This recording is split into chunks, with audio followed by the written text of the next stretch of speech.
ચાલો ગઈકાલે આપણે સૌરૃત સંકુલિત રચનાઓ જોઈ. બરાબર, આપણે ત્રિપરિમાણની અંદર સીસીપી અને એચસીપી રચના એનો વિસ્તૃત રીતે અભ્યાસ કર્યો હતો. અને એની અંદર આપણે જોયું હતું કે જ્યારે સીસીપી અને એચસીપી પ્રકારની રચના થાય ત્રિપરિમાણમાં, ત્યારે બે પ્રકારના છિદ્રો રચાય: સમચતુષ્ફલકીય છિદ્રો અને અષ્ટફલકીય છિદ્રો. હવે જ્યારે જુદા જુદા પ્રકારના સ્ફટિકમય ઘન પદાર્થની રચના થતી હોય, એમાં ખાસ કરીને આયનીય ઘન પદાર્થોની રચના થતી હોય કે જેમાં ધન આયનો અને ઋણ આયનો ઘટક કણ તરીકે ગોઠવાતા હોય, ત્યારે આપણને એવું જોવા મળશે કે ધન આયનોની સરખામણીમાં મોટાભાગે ઋણ આયનનું કદ વધારે હોય. એટલે જે સૌરૃત સંકુલિત રચના હોય એમાં મોટાભાગે ઋણ આયનો ભાગ લેતા હોય. જેમ કે સોડિયમ ક્લોરાઇડ છે, તો સોડિયમ ક્લોરાઇડ ની અંદર ક્લોરાઇડ આયન સીસીપી પ્રકારની ગોઠવણી દર્શાવે. એટલે ચોક્કસ સૌરૃત સંકુલિત રચનામાં માત્ર ઋણ આયનો જ ભાગ લે.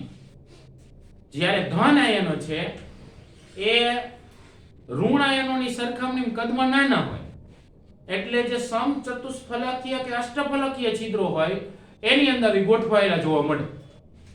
અને કેટલીક વખત એવું જોવા મળે કે સમચતુષ્ફલકીય કે અષ્ટફલકીય છિદ્રોનો જે સમગ્ર ભાગ છે એ બધો જ ભાગ રોકાયેલો હોતો નથી.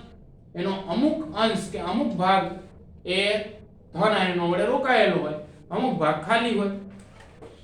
જો આ પ્રકારની માહિતી આપણી પાસે હોય કે ધન આયન કે ઋણ આયન પૈકી કયા આયનો કયા પ્રકારની ચોક્કસ સૌરૃત સંકુલિત રચના દર્શાવે છે, અને જે બીજા પ્રકારના આયનો હોય, મોટાભાગે આપણે ધન આયનો કહીએ, તો એ અષ્ટફલકીય કે સમચતુષ્ફલકીય છિદ્રો કયા પ્રકારના છિદ્રોમાં ગોઠવાયેલા છે અને છિદ્રોનો કેટલો અંશ કે કેટલો ભાગ રોકે છે, તો એના ઉપરથી આપણે સરળતાથી જુદા જુદા પ્રકારના સંયોજનો માટે આવી માહિતી આપેલી હોય તો એનું પ્રમાણ સૂચક સૂત્ર કે અણુ સૂત્ર છે એ નક્કી કરી શકીએ છીએ. અને આપણે બોર્ડ કે ગુજકેટ કે જેડબલઈ કે નીટની એક્ઝામ હોય એની અંદર આવા પ્રકારના એમસીક્યુ આપણને પૂછે છે કે જેની અંદર આવી માહિતી આપણને આપેલી હશે કે કયા પ્રકારના તત્વો એ કેવા પ્રકારની ચોક્કસ સૌરૃત સંકુલિત રચના દર્શાવે છે, સીસીપી કે એચસીપી, અને પછી કહી છે કે બીજા પ્રકારના જે તત્વો છે એ તત્વો એ આટલા ભાગમાં અષ્ટફલકીય કે સમચતુષ્ફલકીય છિદ્રોનો ભાગ રોકે છે. તો એની ઉપરથી આપણે સરળતાથી સંયોજનોના પ્રમાણ સૂચક સૂત્ર કે અણુ સૂત્ર છે એ નક્કી કરી શકશું. બરાબર, આવા થોડાક આપણે દાખલાઓ જોઈએ. આપણને કોયડા સ્વરૂપે આપેલા છે, એ આપણે વારાફરતી ગણતા જઈએ. જો આપણને કોયડો નંબર 1.1 આપેલો છે, બરાબર, એની આપણે ગણતરી સૌથી પહેલા કરીએ.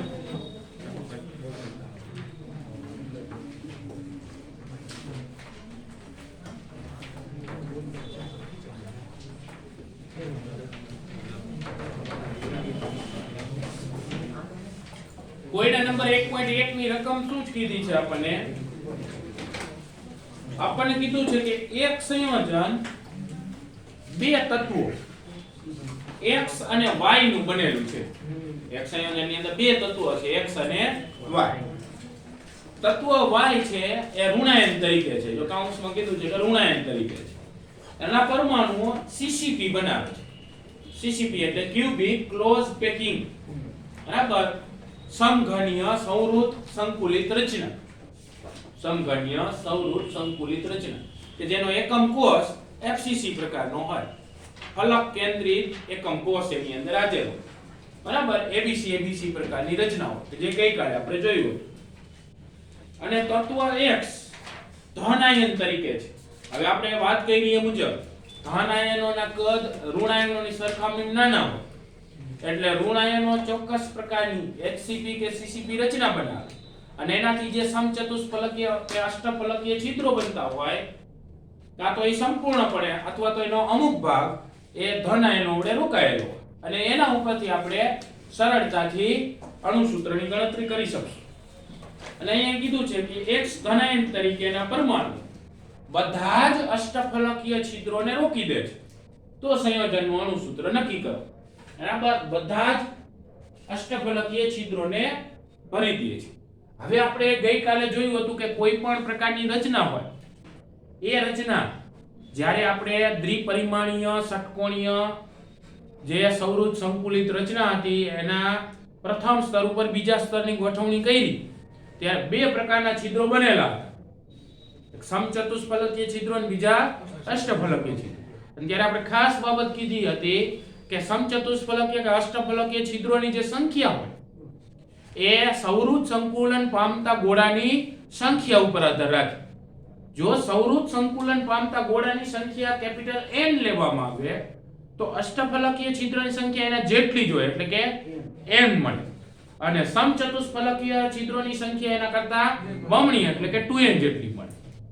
અને આ બાબતનો આપણે ઉપયોગ કરી અને આપણે સરળતાથી અણુસૂત્ર નક્કી કરી શકીશું. બરાબર. આમ તો આવા પ્રકારના કોયડા એ અડધી મિનિટનું જ કામ છે. તમને એક વખત યોગ્ય મેથોડોલોજી આવડી જાય પછી અણુસૂત્ર નક્કી કરવાનો જે વિકલ્પ પૂછ્યો હોય તો તમારે એક લીટી ન લખવી પડે, એમને એમ તમે સરળતાથી જવાબ મેળવી લો. બરાબર. પણ આપણે પહેલો દાખલો ગણીએ છીએ એટલે સંપૂર્ણ આખી રીત સમજાવ કે કઈ રીતે આપણે ગણતરી કરવાની. સૌથી પહેલા એ ગોતવાનું કે કયું તત્વ છે એ HCP કે CCP રચના બતાવે છે. બરાબર. કયું તત્વ અથવા કયા તત્વના પરમાણુ કે આયનો CCP કે HCP રચના દર્શાવે છે એની સંખ્યા આપણે ધારી લઈશું કે કેટલી છે.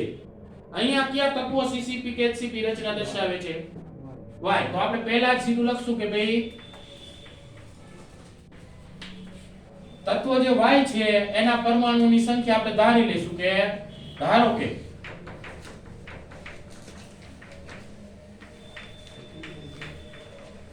આ તત્વ Y ના પરમાણુ કે આયનોની સંખ્યા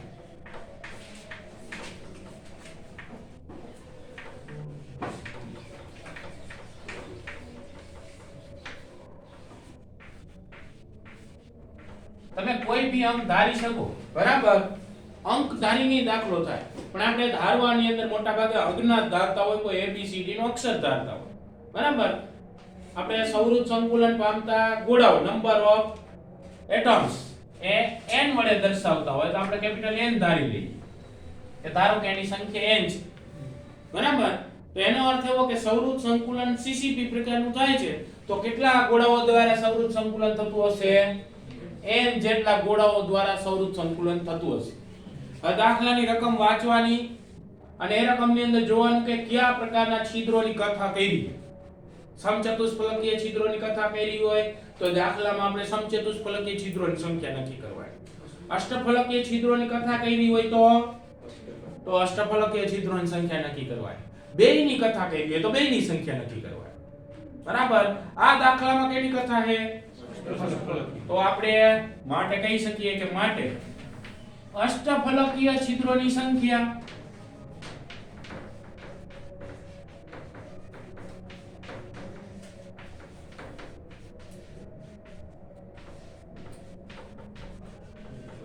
બરાબર કેટલી થાય તો કે અષ્ટફલકીય છિદ્રોની સંખ્યા જે સૌરુજ સંકુલન પામતા ગોળાની સંખ્યા હોય એના જેટલી જ હોય. અને અહીંયા સૌરુજ સંકુલન કેના દ્વારા થાય છે? કયા ગોળાઓ સૌરુજ સંકુલન પામે છે? Y તત્વના CCP રચના. બરાબર. એની સંખ્યા કેટલી છે? n. તો અષ્ટફલકીય છિદ્રોની સંખ્યા કેટલી થાય? n જેટલી થાય. હવે અષ્ટફલકીય છિદ્રોમાં કયા તત્વના ગોળાઓ ગોઠવાય છે? X ના. અને કેટલા ભાગમાં ગોઠવાય છે? અષ્ટફલકીય છિદ્રોનો કેટલો ભાગ રોકે છે? એવું કીધું એક 2/3 ભાગ રોકે, 4/3 ભાગ રોકે, બધો ભાગ રોકે કે બધા અષ્ટફલકીય છિદ્રો બધાયમાં ગોઠવાઈ જાય. તો જેટલા અષ્ટફલકીય છિદ્રો હોય એટલા જ તત્વ X ના પરમાણુઓની સંખ્યા હોય. એટલા માટે કહી શકીએ અથવા તો તમારે લીટી લખીને લખવું પડે કે અહીં આ તત્વ X એ અષ્ટફલકીય છિદ્રનો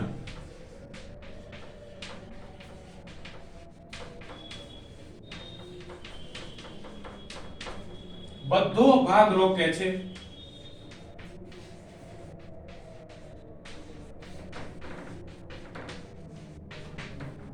માટે X પરમાણુઓની સંખ્યા તત્વ X ના પરમાણુ કે આયનોની સંખ્યા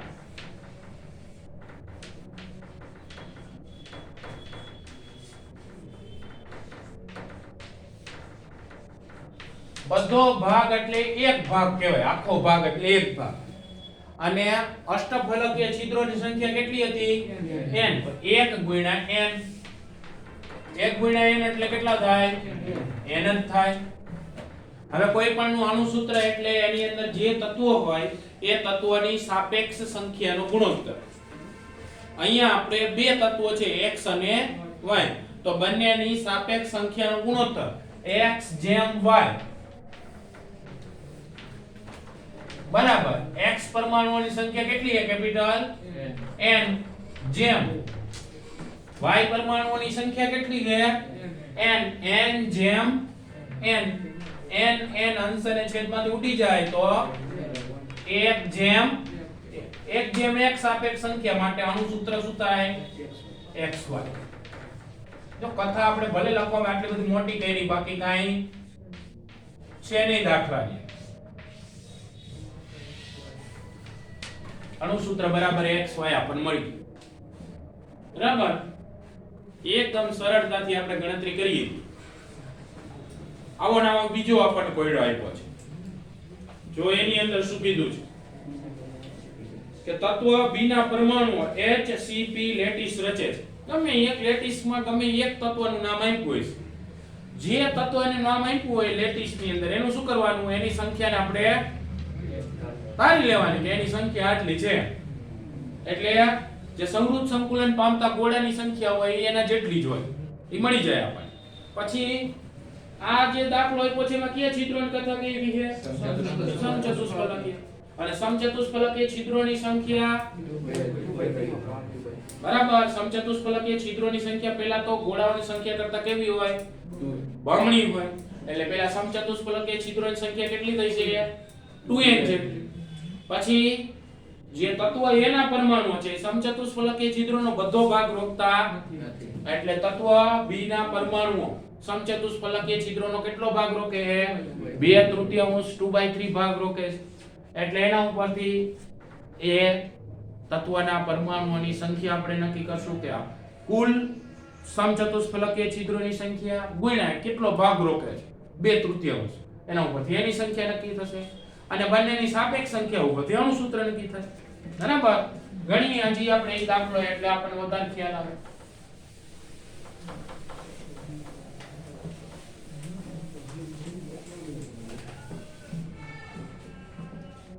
જો આપણે કોયડો નંબર 1.2 લઈએ.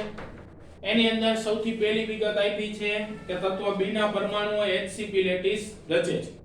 બરાબર, તમારે વધારે લખવું હોય તો લખીએ તો અહીં તત્વ B ના પરમાણુ HCP લેટિસ રચે છે. આથી ધારો કે તત્વ B ના પરમાણુઓની સંખ્યા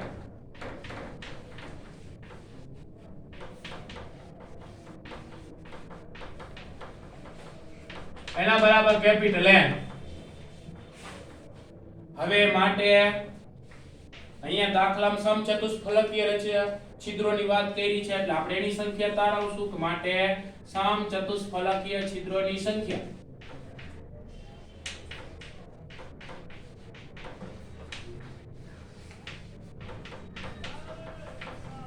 એના કરતા બમણી થાય. આ 2n. હવે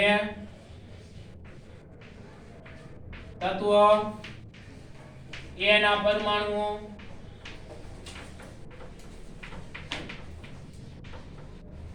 સમચતુષ્ફલકીય છિદ્રોનો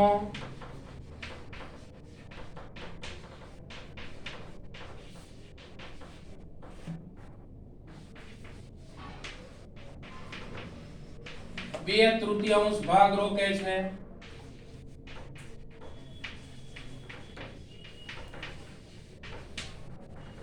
માટે તત્વ A ના પરમાણુઓની સંખ્યા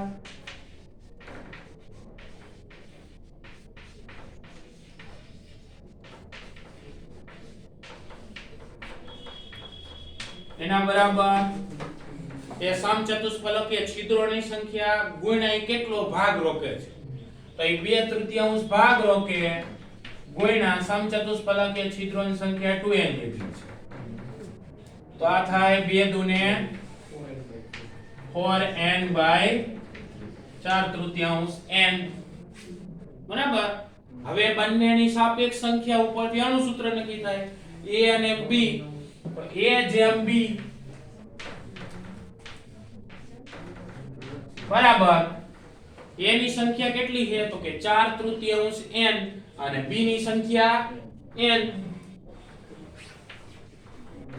આ 4/3 n જેમ n ગયા એટલે 4/3 જેમ n ની બાજુમાં એ કાઈ નથી તો એક તો હોય જ 1n હોય 4/3 જેમ 1 આનું સૂત્ર લખતી વખતે હંમેશા પૂર્ણાંક અંકનો ઉપયોગ કરવાનો હોય તો બંનેને 3 વડે ગુણી નાખીએ 3 વડે ગુણી નાખશું તો પહેલા પદમાં 3 ઉડી જશે એટલે એ 4 બનશે પછી 3 વડે ગુણીએ એટલે 4 જેમ 3 * 3 4 જેમ 3 આવ્યું તો a ની સંખ્યા 4 અને b ની સંખ્યા 3 માટે આનું સૂત્ર બરાબર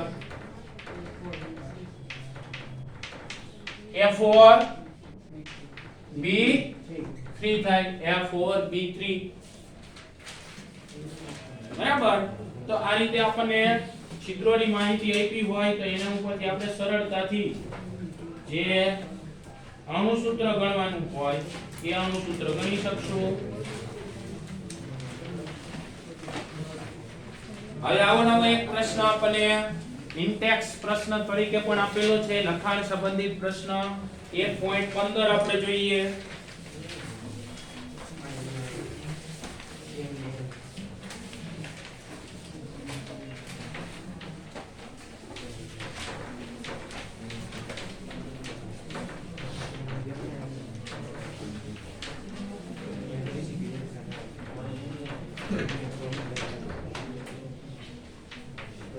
ઇન્ટેક્સ 1.15 એની અંદર શું માહિતી આપી છે કે એક સંયોજન બે તત્વો m અને n થી રચાય છે તત્વ n છે એ ccp રચે છે તો પહેલા આપણે કયાના તત્વની સંખ્યા ધારી લઈશું તત્વ n ના પરમાણુઓની સંખ્યા તત્વ કેપિટલ N ના પરમાણુની સંખ્યા કેપિટલ N જ ધારી લઈએ હવે કથા કેની છે સમચતુષ્ફલકીય છિદ્રોની કે અષ્ટફલકીય છિદ્રોની સમચતુષ્ફલકીય છિદ્રોની તો આપણે કહીશું સમચતુષ્ફલકીય છિદ્રોની સંખ્યા બરાબર કેટલી થાય એના કરતા બમણી એટલે કે 2n જેટલી તો આ સમચતુષ્ફલકીય છિદ્રોની સંખ્યા બરાબર 2n હવે બીજી માહિતી આપી છે કે કયા પરમાણુઓ સમચતુષ્ફલકીય છિદ્રમાં ગોઠવાય છે તત્વ m ના તો અહીંયા a કાઢી નાખીએ આપડા આ દાખલાની અંદરથી અને તત્વ m લઈ લઈએ તત્વ m ના પરમાણુઓ સમચતુષ્ફલકીય છિદ્રોનો કેટલો ભાગ રોકે છે 1/3 ભાગ રોકે છે 1/3 ભાગ રોકે છે તો માટે તત્વ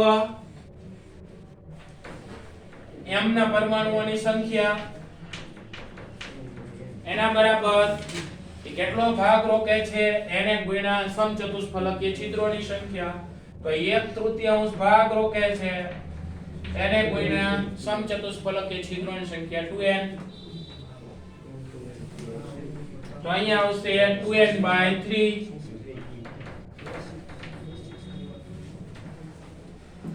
હવે એનું અણુસૂત્ર નક્કી કરીએ અહીં બે તત્વો m ને n છે abcd ના અક્ષર મુજબ જ ગોઠવાય એટલે અણુસૂત્ર આપણને સરસ લાગે બાકી આડાઅવળું લખ્યું હોય તો બહુ વાંધો ન આવે મોટા ભાગે અણુસૂત્ર લખવાની રીત હોય કે જે ધન આયન હોય પહેલા લખવાના હોય ઋણ આયન ને પછી લખવાના હોય તો m જેન n એના બરાબર m ની સંખ્યા આ 2/3n જેમ n ની સંખ્યા કેપિટલ N જેટલી જ 2/3 જેમ 1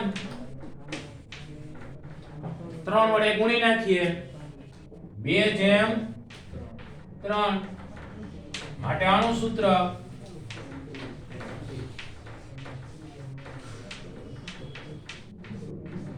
m2 N3.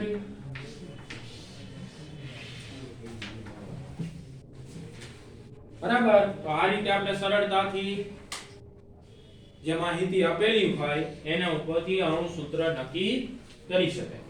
હજી પણ આપણે કેટલીક વખત અણુસૂત્ર નક્કી કરવાની અંદર એવા પ્રકારના પ્રશ્નો આવી શકે કે જેની અંદર આપણને આના સિવાયની માહિતી પણ આપેલી ક્યારેક તત્વો ચોક્કસ પણ આપેલા હોય છે. બરાબર. આપણે સ્વાધ્યાયનો 1.19 નંબરનો પ્રશ્ન જોઈએ પહેલા. સ્વાધ્યાયનો 1.19 નંબરનો પ્રશ્ન.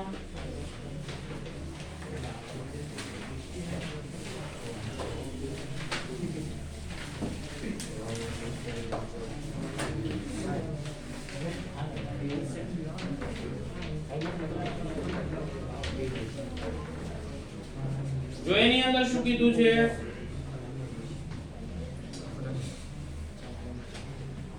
એમાં કીધું છે ફેરિક ઓક્સાઇડ, એમાં ઓક્સાઇડ આયનની ષટકોણીય સંવૃત સંકુલિત રચનામાં સ્ફટિકીકરણ પામે છે. ઓક્સાઇડ આયનો એટલે O2- આયનો કહેવાય, જેમાં દર 3 અષ્ટફલકીય છિદ્રો પૈકીના 2 છિદ્રો ફેરિક આયન વડે ભરાયેલા છે. તો ફેરિક ઓક્સાઇડ નું સૂત્ર ઉપજાવો. બરાબર. તો અહીંયા કયા આયનોની ગોઠવણી આપણને સંવૃત સંકુલિત રચનામાં આપી છે? ષટકોણીય સંવૃત સંકુલિત રચનામાં કયા આયનો ગોઠવાયેલા છે? ઓક્સાઇડ આયનો ગોઠવાયેલા છે કે ફેરિક આયનો ગોઠવાયેલા છે? એની સંખ્યા આપણે તારવાની હોય. ઓક્સાઇડ આયનો. બરાબર. તો પહેલા જ આપણે ઓક્સાઇડ આયનોની સંખ્યા તારી લઈએ કે ધારો કે ઓક્સાઇડ આયનો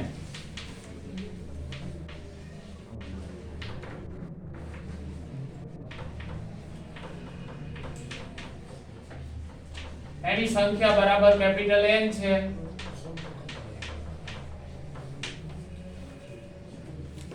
બરાબર. હવે જે માહિતી આપેલી છે એની અંદર અષ્ટફલકીય છિદ્રોની વાત કરી છે, એટલે આપણે કહી શકીએ કે અષ્ટફલકીય છિદ્રોને ધારવા પડશે. હવે માટે અષ્ટફલકીય છિદ્રોની સંખ્યા એ ધારી લઈએ આપણે, અથવા તો અહીં આયનોની સંખ્યા ઉપરથી નક્કી કરીએ કે અહીં લખી નાખીએ. તો અષ્ટફલકીય છિદ્રોની સંખ્યા એ જેટલા ક્લોઝ પેકિંગ પામેલા ગોળાની સંખ્યા હોય ને જેટલી જ હોય એટલે n જેટલી જ થાય. હવે ખાસ એ માહિતી આપી છે એ રીતની ધ્યાનમાં લેવાની કે ભાઈ ફેરિક આયનો એ કેવી રીતે અષ્ટફલકીય છિદ્રોમાં ગોઠવાયેલા છે.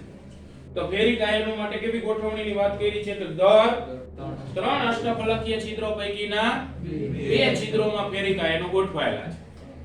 હવે દર 3 અષ્ટફલકીય છિદ્રો પૈકી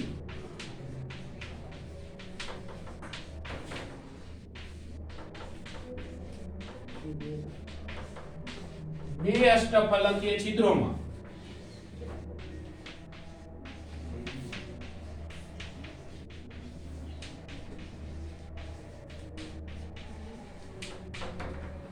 ફેરિક આયનો ગોઠવાયેલા છે.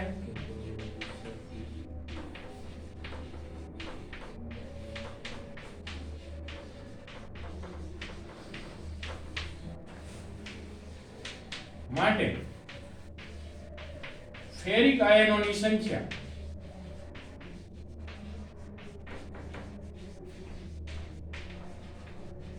એના બરાબર, જો આપણે ગાણિતિક રીતે 3 માંથી 2 માં એને 2/3 કહેવાય. કુલ 3 માંથી કેટલા ભાગમાં ગોઠવાયેલા? 2 ભાગમાં. એને શું કહેવાય? 2/3 2/3. એટલે કુલ અષ્ટફલકીય છિદ્રોની સંખ્યા n છે, એને આપણે કેટલા વડે ગુણવું પડશે? 2/3 વડે. એટલે ફેરિક આયનોની સંખ્યા 2/3 ગુણ્યા n જેટલી થાય, એટલે થાય 2n/3. બરાબર. અહીંયા આપણે હવે એનું અણુસૂત્ર નક્કી કરીએ. ફેરિક આયનો કે આયર્ન એટલે કે Fe ના હોય Fe3+ આયન એને ફેરિક આયન કહેવાય. જેમ ઓક્સાઇડ આયનો એટલે O2 આયનો, જે ઓક્સિજન પરમાણુની એની સંજ્ઞા O છે. Fe જેમ O બરાબર Fe ની સંખ્યા 2n/3 જેમ O ની સંખ્યા n, 2n/3 જેમ n. n કેન્સલ કરો એટલે 2/3 જેમ n, 3 વડે ગુણી નાખો એટલે 2 જેમ 3. એટલે એનું અણુસૂત્ર Fe ની સંખ્યા 2 અને ઓક્સિજન ની સંખ્યા 3. Fe ની સંખ્યા 2 એટલે Fe2 અને ઓક્સિજન ની સંખ્યા 3 તો Fe2O3 થાય. બરાબર. તો આ રીતે આપણે સરળતાથી આવી માહિતી આપેલી હોય તો એનું સૂત્ર નક્કી કરી શકીએ. હજી ઘણી વખત આપણને એવા પ્રકારના દાખલા આપશે કે જેની અંદર આપણને ગોળાઓ છિદ્રોની અંદર ગોઠવવાને બદલે માત્ર કોઈ ચોક્કસ એકમ કોષના સ્થાન ઉપર ગોઠવેલા વાત કીધી છે કે ભાઈ એકમ કોષના ખૂણા ઉપર છે, એકમ કોષના અંતઃકેન્દ્રમાં છે, એકમ કોષના ફલક કેન્દ્રની અંદર છે, ધારના કેન્દ્રની અંદર છે, તો આપણે એની સાપેક્ષ સંખ્યા બહુ સરળતાથી નક્કી કરી શકીએ અને એના ઉપરથી એના અણુસૂત્ર કે પ્રમાણ સૂચક સૂત્ર છે એ નક્કી કરીએ. એવો એક દાખલો જોઈએ. ચાલો હું રકમ લખાવું. એક્સ્ટ્રા દાખલો એક લખો.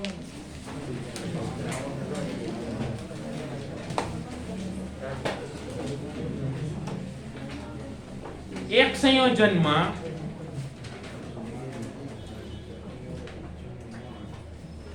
Na પરમાણુઓ, Na એટલે સોડિયમ, Na પરમાણુઓ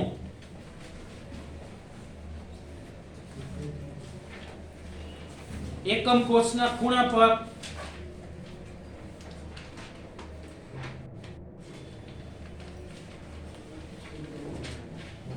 W પરમાણુઓ એકમ કોષના અંતઃકેન્દ્રમાં, એકમ કોષના અંતઃકેન્દ્રમાં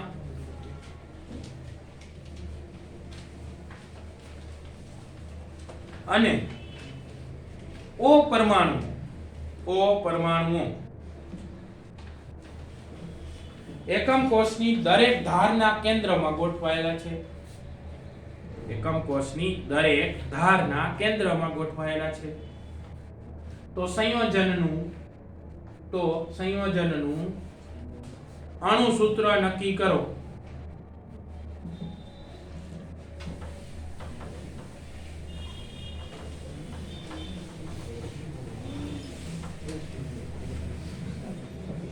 ચાલો આવા પ્રકારના પ્રશ્નો, એમાં છિદ્રોની માહિતી કોઈ નથી, આપણે સીધી જ એની સંખ્યા જ નક્કી કરી શકશું આવા પ્રકારના દાખલામાં. બરાબર. એનો ઉકેલ જોઈએ કઈ રીતે કરવાનો હોય. વારાફરતી દરેકે દરેક પરમાણુઓ જે આપેલા છે એ દરેક પરમાણુઓની સંખ્યા આપણે એની માહિતી ઉપરથી નક્કી કરવાની. બરાબર. પહેલા આપણે Na પરમાણુઓની માહિતી આપી છે તો આપણે Na પરમાણુઓની સંખ્યા નક્કી કરીએ. Na પરમાણુઓની સંખ્યા.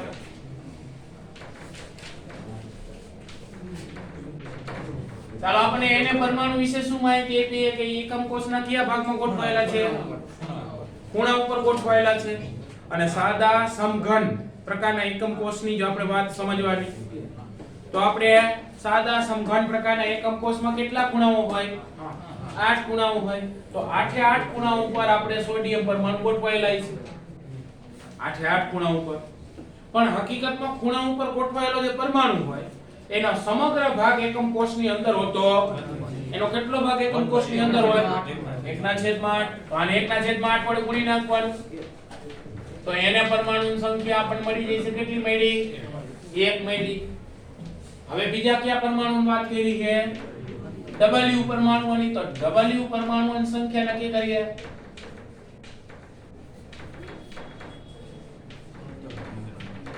W પરમાણુ ક્યાં ગોઠવાયેલા છે? અંતઃકેન્દ્રમાં. સમઘનીય એકમ કોષને કેટલા અંતઃકેન્દ્ર હોય? અંતઃકેન્દ્ર કેટલા હોય? એક જ અંતઃકેન્દ્ર હોય. એટલે એક જગ્યાએ ઘટક ગોઠવાયેલો છે અને અંતઃકેન્દ્ર આખે આખું એકમ કોષની અંદર જ હોય. એટલે આનો આખો ભાગ એકમ કોષની અંદર સમાવિષ્ટ છે. 1 * 1 તો 1 થાય. એટલે W પરમાણુની સંખ્યા કેટલી મળી ગઈ? 1 મળી ગઈ. હવે O પરમાણુની સંખ્યા નક્કી કરીએ.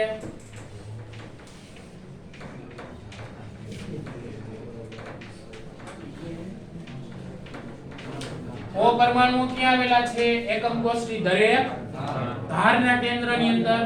એકમ કોષને ધાર મેં તમને આખા રૂમને એકમ કોષ સમજાવ્યું હતું કે આ બધી જે લીટી મળે કે શું કહેવાય? એકમ કોષની ધાર. કેટલી ધાર હોય?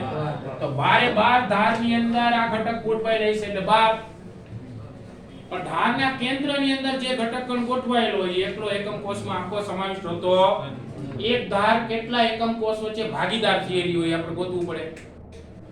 માની લ્યો કે તમે બાજુમાં ફરતી બાજુએ 4 રૂમ બનાવો, એમાં વચ્ચેની જે ધાર હોય આવી વચ્ચેની ધાર, ઈ ધાર કેટલા રૂમ વચ્ચે વિભાજિત થશે? 4 વડે વચ્ચે વિભાજિત થાય. એટલે હકીકતમાં ઘટકનો કેટલો ભાગ એકમ કોષની અંદર આવે? 1/4 જેટલો ભાગ. તો આને 1/4 વડે ગુણવું પડે. 12 × 1/4. તો હવે ત્રણેયની જો સાપેક્ષ સંખ્યા મળી ગઈ 1/1/3. તો સીધું જ અણુસૂત્ર લખીએ કે આની સંખ્યા 1, આની સંખ્યા 1, આની સંખ્યા 3. માટે અણુસૂત્ર Na 1 Wa 1 અને O3 Na WO3. 1 સંખ્યા કોઈ દિવસ આપણે બાજુમાં લખતા નથી. Na WO આ એનું અણુસૂત્ર થાય. રેડી? ચાલો આજે અહીંયા સુધી જ રાખશું આપણે. બરાબર, તમે પ્રેક્ટિકલ માં ગયા હતા એટલે થોડો લેક્ચર આવ્યો.